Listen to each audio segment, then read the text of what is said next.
चलो इमेजिन करो तुम्हें कमरे में घुसते हो, तुम्हारे पास 3 डिग्री हैं, दिमाग में भयंकर नॉलेज है और तुम्हारा आउटफिट भी बढ़िया है, पर तुम्हारे एंटर करते ही किसी को कोई फ़र्क नहीं पड़ता।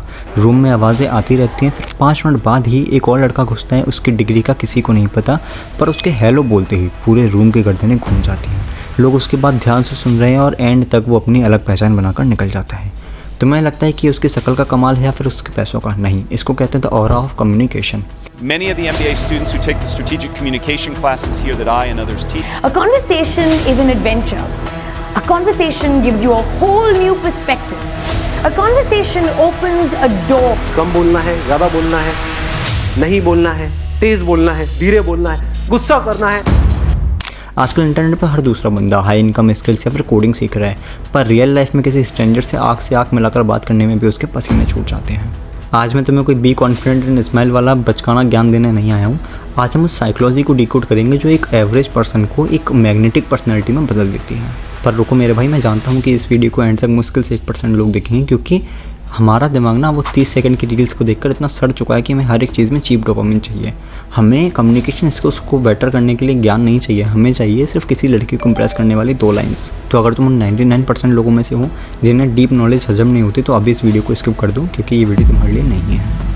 पर अगर तुम उन 1% लोगों में से हो जो लिटरली ह्यूमन बिहेवियर और कम्युनिकेशन के पीछे की साइकोलॉजी को समझना चाहते हैं ना, तो ये वीडियो सिर्फ तुम्हारे लिए है। सो अपने फ़ोन को डू नॉट डिस्टर्ब ऑन कर लो, क्योंकि ये वीडियो तुम्हारी सोशल अपीयरेंस बदलने वाली है। सबसे पहले हमें अपने माइंड से एक चीज़ निकालनी पड़ेगी कि कम्युनिकेशंस का मतलब फ्लुएंट इंग्लिश बोलना नहीं होता। And does what a rich mean father does. हमने वोकेबलरी को और कम्युनिकेशन को दोनों को मिक्स कर दिया है। हमें लगता है कि जो इंसान सबसे बेटर इंग्लिश बोल लेता है उसकी कम्युनिकेशन स्किल्स बेटर हैं। तुम्हारी आधी प्रॉब्लम तो ये है कि तुम अपने दिमाग में एक अलग ही दुनिया में जी रहे हो। तुम रास्ते में अकेले चलते हुए अपने दिमाग में लोगों से इमेजिनरी आर्गूमेंट जीत लेते हो, बहुत सैवेज कमबैक दे देते हो, लेकिन रियल लाइफ में जब किसी कैफ़े में वेटर से एक्स्ट्रा केचप भी मांगना होता है ना, तो तुम्हारी आवाज़ गले में ही अटक जाती है। सच है या नहीं? तुम्हारी सबसे बड़ी गलती पता क्या है? कि तुम सामने वाले को सुनते ही नहीं हो। जब 2 लोग बात कर रहे होते हैं ना, तो 90% लोग उनकी बातों को सुनते ही नहीं हैं। वो सिर्फ वेट कर रहे होते कि सामने वाला कब चुप होगा और मैं अपनी रामायण शुरू करूँ। जब तुम किसी से बात करते हो तो तुम्हारा दिमाग पैनिक मोड में होता है। अब मैं क्या बोलूँ, कहीं मैं ऑकवर्ड तो नहीं लग रहा, मेरे हाथ कहाँ रखूँ, और इस चक्कर में तुम सामने वाले के इमोशंस को कम्प्लीटली मिस कर देते हो। तुम एक रोबोट बन जाते हो जिसे सिर्फ स्क्रिप्ट बोलनी है, और इसीलिए लोग तुमसे कनेक्ट नहीं कर पाते। उन्हें तुम्हारे साथ वो वाइब फील ही नहीं होती। अब आते मैथमेटिक्स पर। UCLA के बहुत फेमस प्रोफेसर थे एल्बर्ट मेहरेबियन। उन्होंने एक रूल दिया था, द 7-38-55 रूल। 7% तुम्हारे वर्ड्स का इम्पैक्ट, चाहे कितनी भी हैवी इंग्लिश क्यों ना हो। I can like a girl and I realized that this concept of crushes exists. You were my first crush in life after I saw Andaz. 38% तुम्हारी tonality का इम्पैक्ट, यानी तुम किस आवाज़ में, किस एनर्जी के साथ उस बात को बोल रहे हो। बोलते समय आपकी आवाज़ भारी है या पतली है, आप धीमे बोल रहे हैं या तेज बोल रहे हैं। 55% तुम्हारी body language. I mean, I taught him. आज मैंने किया। देखो, हमारा बिस्किट बिकना चाहिए। And I am not sacrificing at any cost. सबसे बड़ा फैक्टर, तुम क्या करते हो? तुम अपना 100% उस 7% वर्ड्स पर लगा देते हो। तुम्हें लगता है कि अगर मैं सॉरी बोल दूंगा तो बात खत्म हो जाएगी, पर अगर तुम्हारे कंधे झुके हुए हैं, आंखें नीचे हैं और आवाज़ में डर है, तो तुम्हारा 7% वेस्ट है मेरे भाई। और बड़ा साइकोलॉजिकल फ्लो जिसमें तुम फंसे हुए हो, वो है द अप्रूवल सीकिंग बिहेवियर। जब तुम किसी से बात करते हो तो तुम्हारी टोन एंड में ऊपर की तरफ चली जाती है, लाइक तुम कोई सवाल पूछ रहे हो। फॉर एग्जाम्पल, मैं सोच रहा था कि कल हम कहीं बाहर चलें, और ये आवाज़ सुनते ही सामने वाले का सबकॉन्शियस दिमाग तुम्हें वीक और सबमिसिव टैग दे देता है। एक लीडर, एक कॉन्फिडेंट पर्सन कभी भी अप्रूवल नहीं मांगते, वो स्टेटमेंट्स देते हैं। उनकी आवाज़ सेंटेंस के एंड में ना नीचे की तरफ जाती है। Stress primarily comes from not taking action over something that you can have some control over. तो अब रोना बंद करते हैं और इसको फिक्स कैसे करना है ये समझते हैं।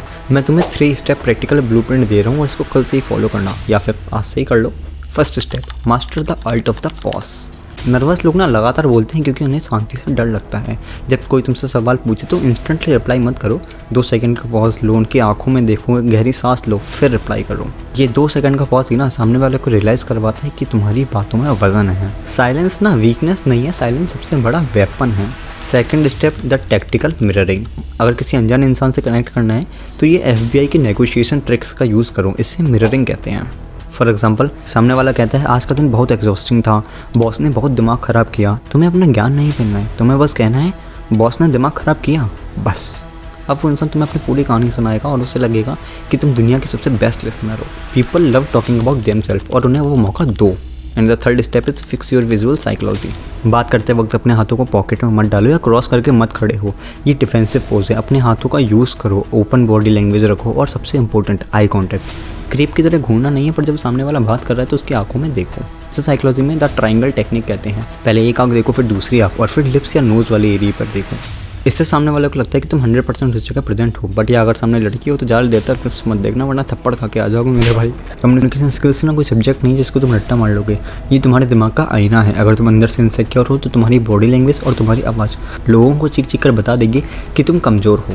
अगर रियलिटी में तुम्हें रिस्पेक्ट और अथॉरिटी चाहिए ना, तो उस नाइस गाय वाले जोन से बाहर निकलो जो लोगों को खुश करने के लिए मेहनत करता है।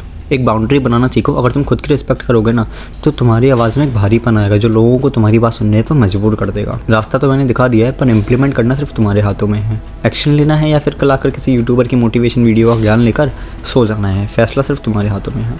अब आते हैं मेरे फ़ायदे पर। अगर इस वीडियो में आपको थोड़ा सा भी कुछ सीखने को मिला हो, ये वीडियो अगर आपको थोड़ी सी भी अच्छी लगी हो तो लाइक कर देना मेरे भाई। और अगर ऐसी वीडियोस और चाहते हो तो सब्सक्राइब भी कर लेना, क्योंकि मैं ऐसी वीडियोस बनाता रहता हूँ। मिलते हैं नेक्स्ट वीडियो में, तब तक के लिए बाय।